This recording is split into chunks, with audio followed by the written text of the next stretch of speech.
Okay, good morning, everyone, and welcome to the first Earth Institute Coffee Morning of 2021. It's really good to see you again.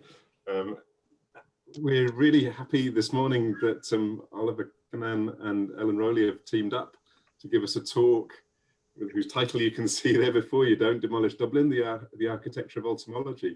And rather than delay any further, I'll pass it straight over to Oliver and Ellen. Okay, thanks, Taz. Yeah, so the title of our talk is Don't Demolish Dublin, and we're going to try and keep this to 10 minutes, although I think it's a topic that both Ellen and I could talk about for 10 hours perhaps, but it's 5 minutes for me, 5 minutes for Ellen. And so it's Don't Demolish Dublin, but we are demolishing Dublin, I think, you know, and like all cities, we have to expect an inevitable baseline rate of demolition that enables urban regeneration. Removal of the functionally obsolete building, the poorly sited or the poorly constructed, that which is in a state of terminal disrepair. Ellen and I come together with a shared interest and admiration for the architecture that is most threatened and most vulnerable to demolition. I recognize the cultural desecration that results from building demolition, but personally, I am primarily concerned by the environmental impact of what's happening, and I'm keen to evaluate and quantify this impact. Building demolition results in considerable wasted resources, and buildings account for 1/3 of waste generation across the EU.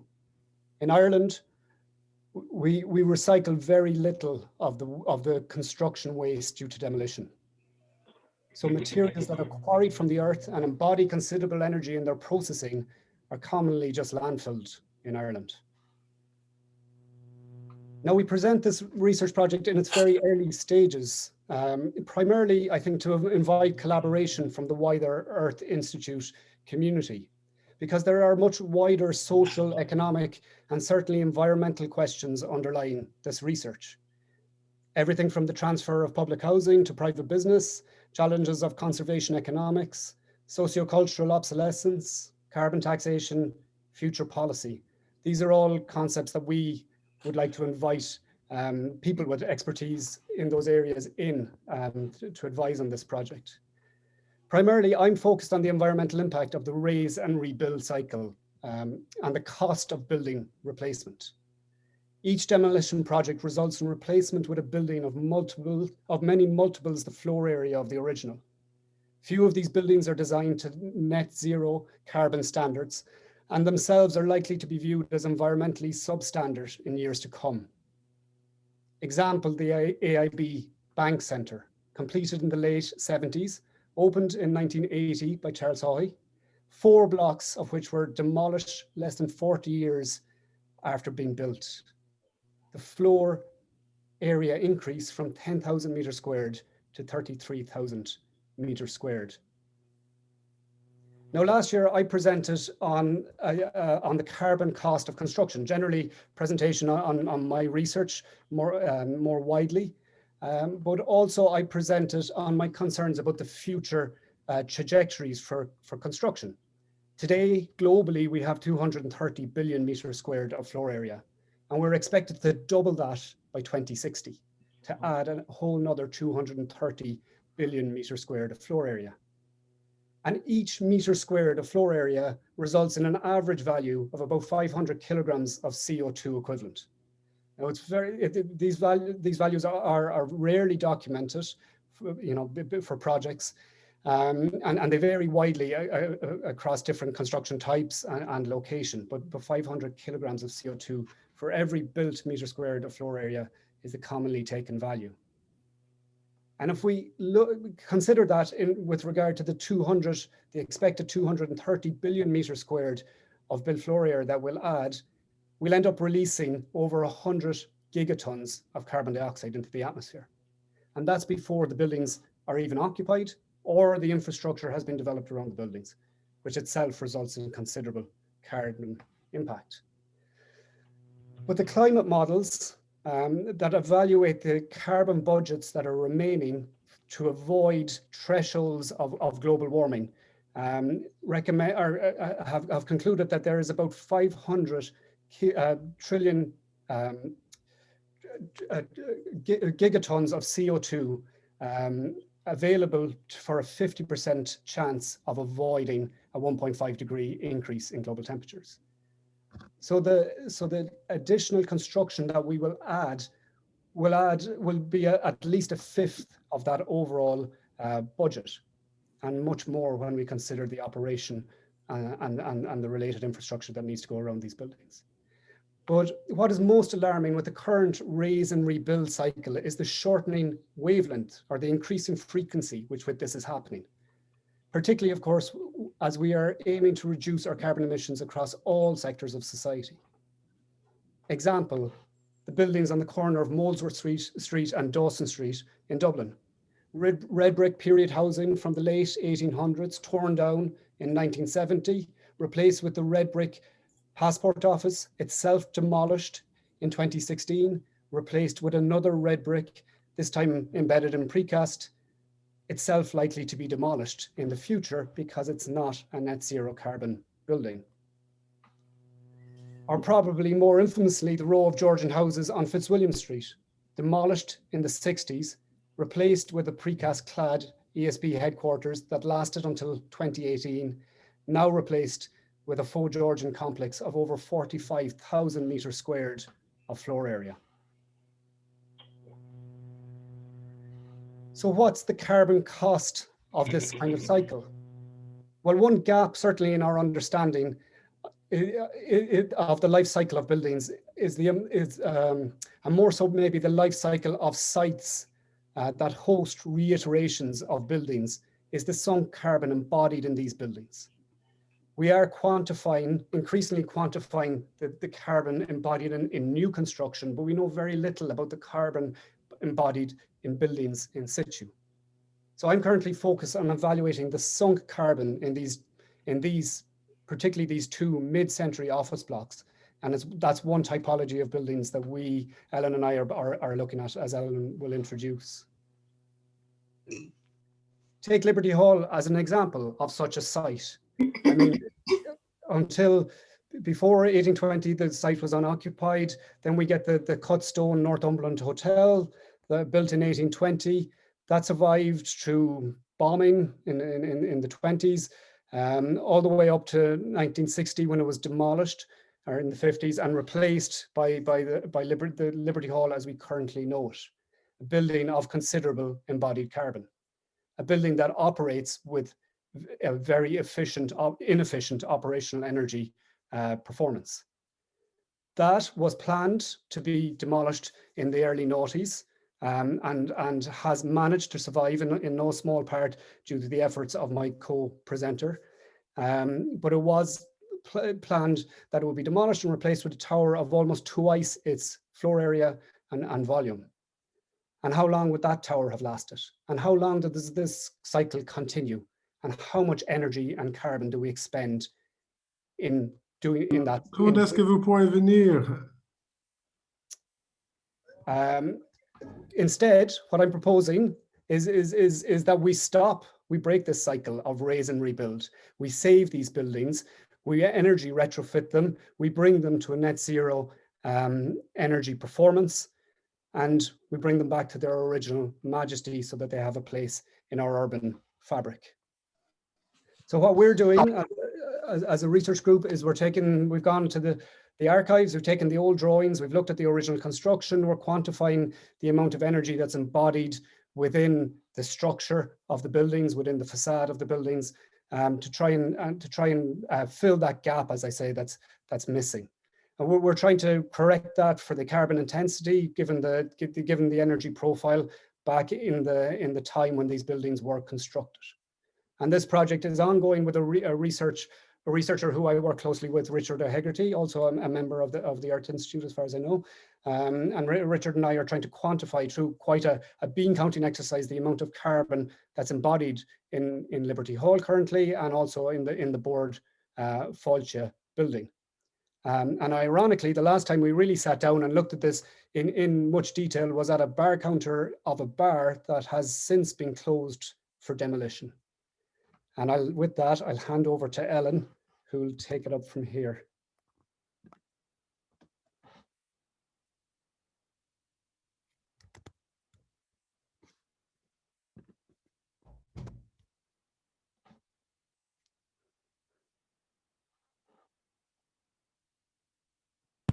Okay, can everybody see the slide? Am I visible? Yes. And Yeah. can you hear me?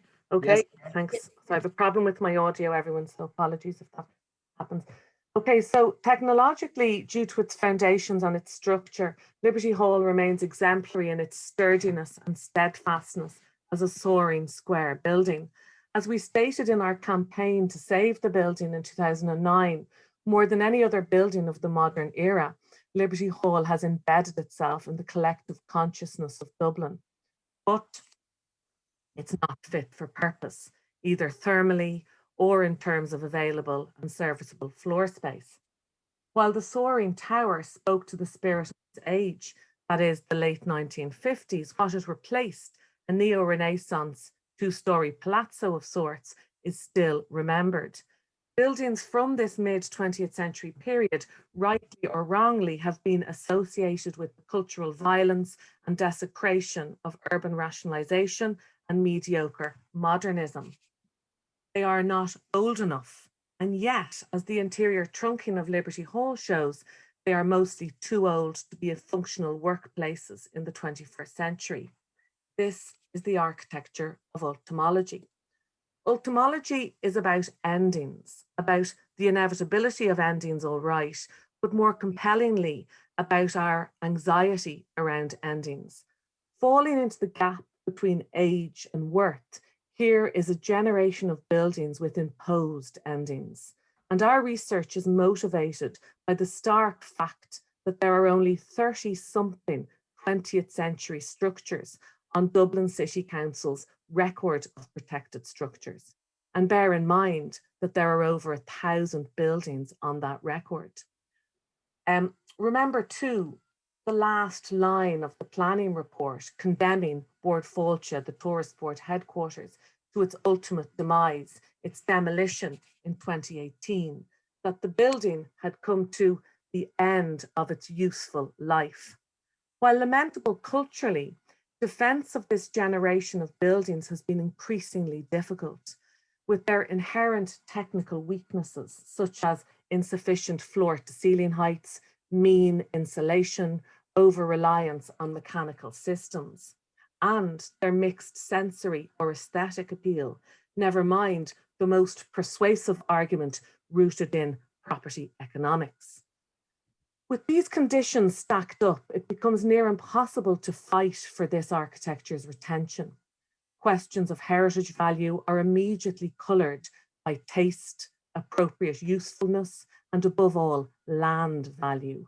They are, as Cairns and Jacob say, buildings out of time.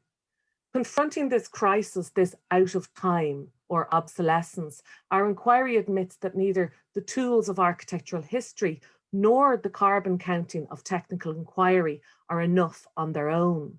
So this research project, in acknowledging that the obsolescence paradigm elides the distinction between the physical and the social, and I paraphrase Daniel Abrahamson there, sets out to interweave the physical and the social.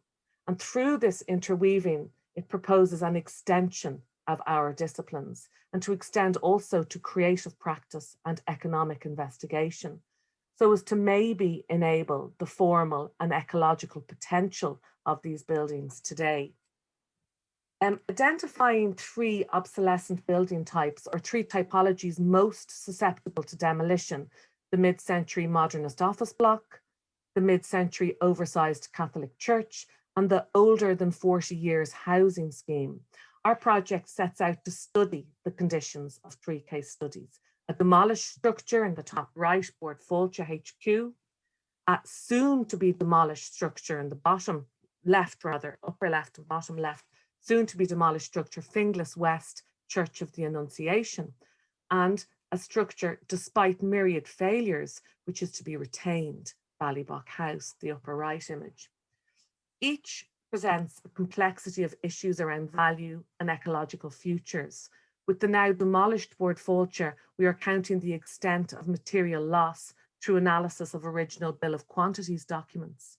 Though culturally valued by the architectural community, being the first central core building in Ireland and more, the building had been lying fallow for 9 years and was undermined ostensibly by the sustainability paradigm, though in truth, its 2,000 square meters did not exploit its site enough in 21st century Dublin, Inc.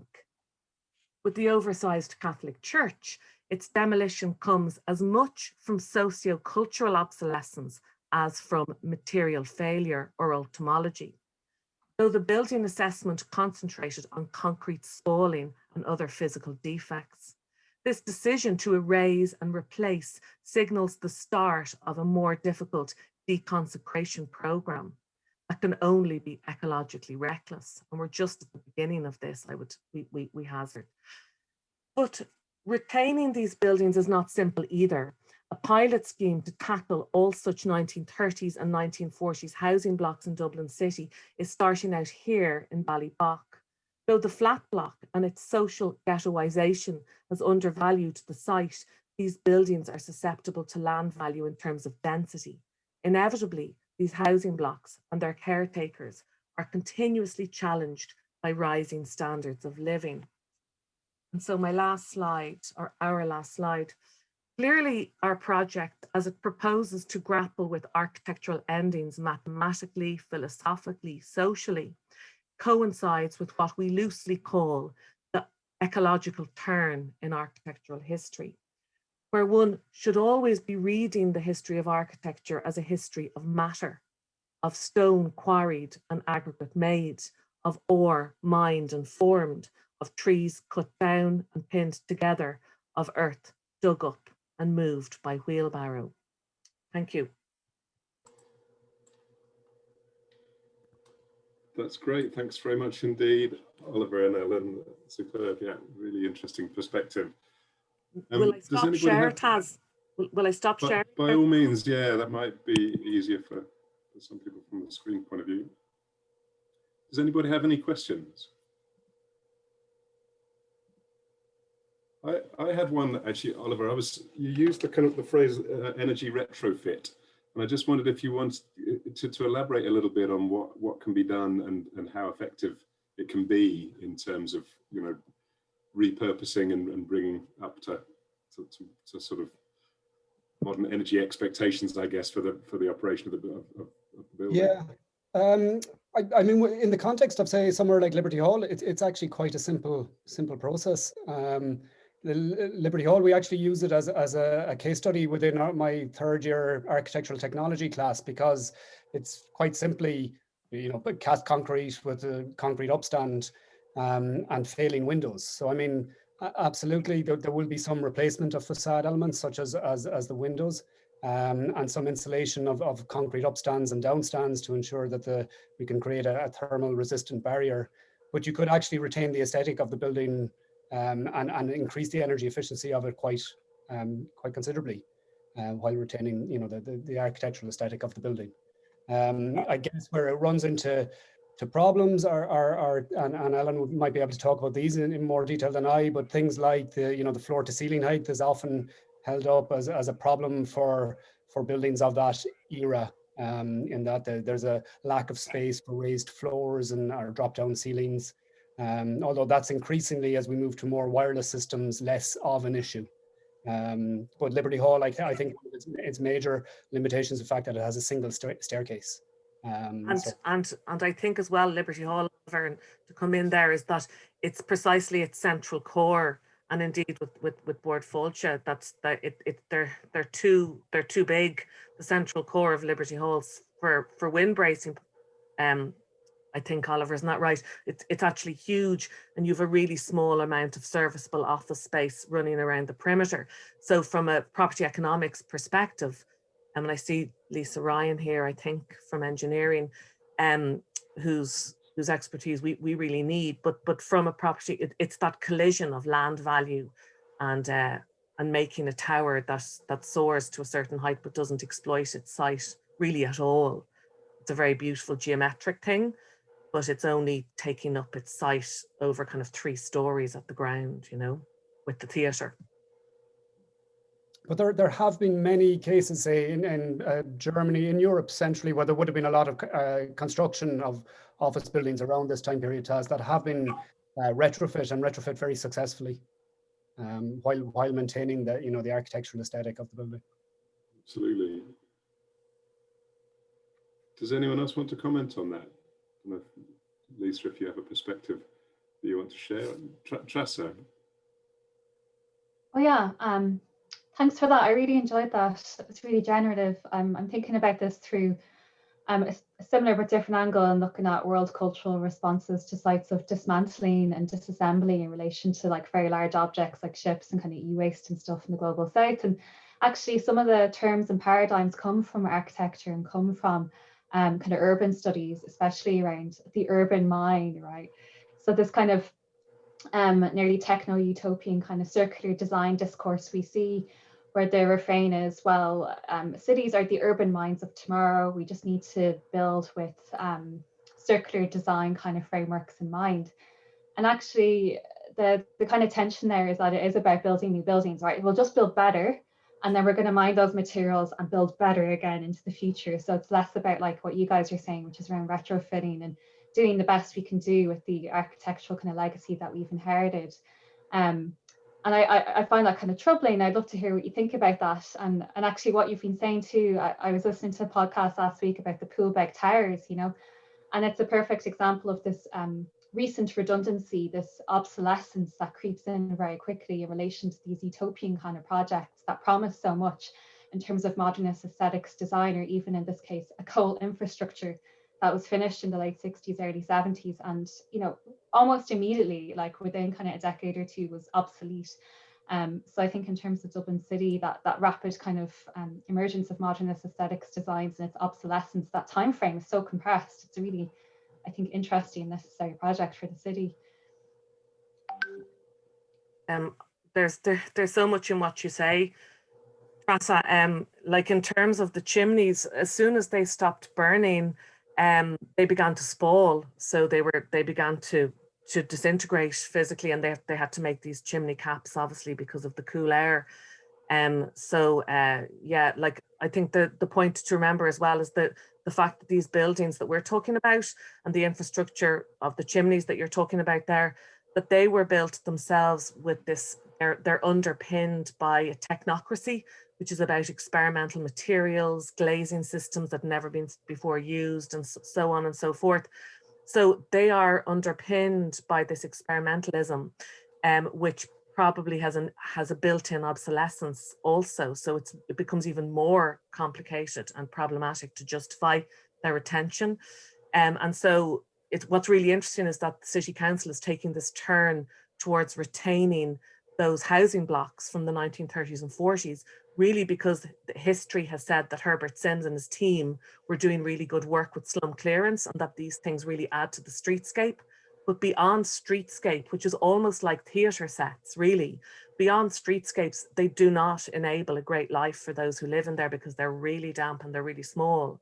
So it's really complicated. And so you kind of go, well, to what extent do you maintain these? Are you trying to keep your city as this historic drama kind of scenography, and so with the retention of Ballybock House, you're getting half the density that you would get in a new block potentially, and so that feeds in terms of the housing crisis. So it's by no means an easy one to go preserve at all. It's really hard sociologically and culturally to call for these things to be retained. So would you say there's a limited kind of impetus to retain and retrofit? There's a general tide of push to demolish and replace, and that arguments need to be made on a case-by-case basis. And there's a number of arguments around particular individual buildings and so on that you could make in terms of the economics and the cultural and social aspects. Do you envisage it going that way on a sort of all case by case? I think what Oliver's doing is, and it's amazing that in the green building movement there still is an awful lot of ignorance around embodied carbon. And so what Oliver's doing is actually really quite radical from an Irish perspective. We presume it's been done, around the world, but that actually counting what's, because with Liberty Hall, for instance, it'd be really difficult to demolish that building because it's in this incredible ring of asphalt foundations, deep in the kind of in the riverbed nearly, you know, and nobody's really analysed what that means in terms of energy. And so that's why when Oliver comes in, the case for retention becomes much more interesting and much more compelling, actually. And actually, I see members of the Irish Green Building Council here. I mean, they deserve an awful lot of credit for bringing a lot of attention in Ireland to embodied carbon in our construction and its importance. But yeah, it's late. It's something that needs an awful lot more attention going forward. Hi, John. And on a sort of a positive note, we are experiencing a lot more interest from, I suppose, different people in upskilling on embodied carbon. Okay, and there's really in the last few years that argument has come to bear. Yeah. Okay. Yeah, it is. Yeah, but I mean, like now it's claimed that embodied carbon, say, if buildings are associated with 40% of all energy consumption, which is an often thrown around figure, the embodied carbon proportion is about 11-12% of that. Wow. So it's not insignificant. Lisa? Hi guys. Thanks guys, very interesting. Alan, I'm sorry, I can't help you on transport economics, but I do have, I think this is a classic case of, with my economist hat on, of, you know, the trade-offs in terms of the costs and benefits. So it's clear that there's a societal good in terms of, you know, avoiding that embodied carbon or increasing carbon. But the problem is that, as far as I can understand the problem, it's like a public good that where the embodied carbon has already been spent. So it's like a sunk cost that is accruing to all of society. And then we have people investing in a new building, and who's going to pay for that new carbon? So it's like, who's paying the costs and the benefits, and the incentives just don't seem to be aligned at all. And how could we align those things so that, I guess, the embodied carbon is taken into account? So it seems to be, you know, the social costs are not being included. I'm not sure where along the way they could be included, or where they should be included, or who should pay them. That would then change the way we do behave, you know, so it's sending out the right price signals, because it seems that no one's paying for them right now in the way the current setup. So I'm not sure if I'm very clear, but it just seems, I'm not sure how to organize this in my head in terms of where the price signal should be. Okay, well, we either, because I mean, we're only like, we were only thinking about the economics of the land value, you know. So the economics beyond that of the materials is, you know, it's always a property led or a property developer led thing from Oliver and I perspective, or you know, potentially it's local authority, or in the case of the church, it's the Catholic Church in that instance, Dublin diocese, and then the parish who pay for it. So we're not even thinking of that. And when we're thinking of social cost, we're thinking of the social cost of loss of history, you know, as well, which is just is ultimology there in that sense. Kind of it's a more intangible situation. Eugene, my background is in transport, and that's much more public sector than private sector. So the economics then becomes more one of the procurement process. So if you could build in carbon footprint into the process of procuring your infrastructure, then you might be able to select a solution that has a better carbon footprint. I mean, it would weight the decision process. And I do think there's some European countries that have that within their public procurement. So we just, I suppose, follow the lead of our European partners, friends. Yeah, I think the Dutch are quite advanced, and they do a lot of recycling of materials. It's not just about the energy either, it's about the materials. So we have to think that, and we can't keep just downcycling the material to a lower grade use. We need to think of concrete as lasting forever. And how do you deal with steel? It's another big problem. These are finite resources. We need to get to a complete circular economy. Yeah, agreed.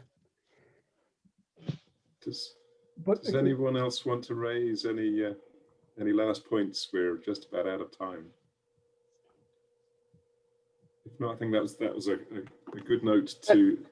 I'm sorry, yeah, go Taz, ahead. sorry, Taz. I was just going to say I'm formerly from the School of Planning in UCD, but I'm now with the IGBC. And I did a study on the socio-cultural valuation of ecosystem services. So there is a kind of a model maybe that could be looked at, that could be transferable to looking at the socio-cultural value of buildings. It's something that I just thought I'd mention. And the other thing is that planning is going through its own ecological turn, and there's a lot of research on that. And Mark Scott has done a lot of work in the School of Planning on that.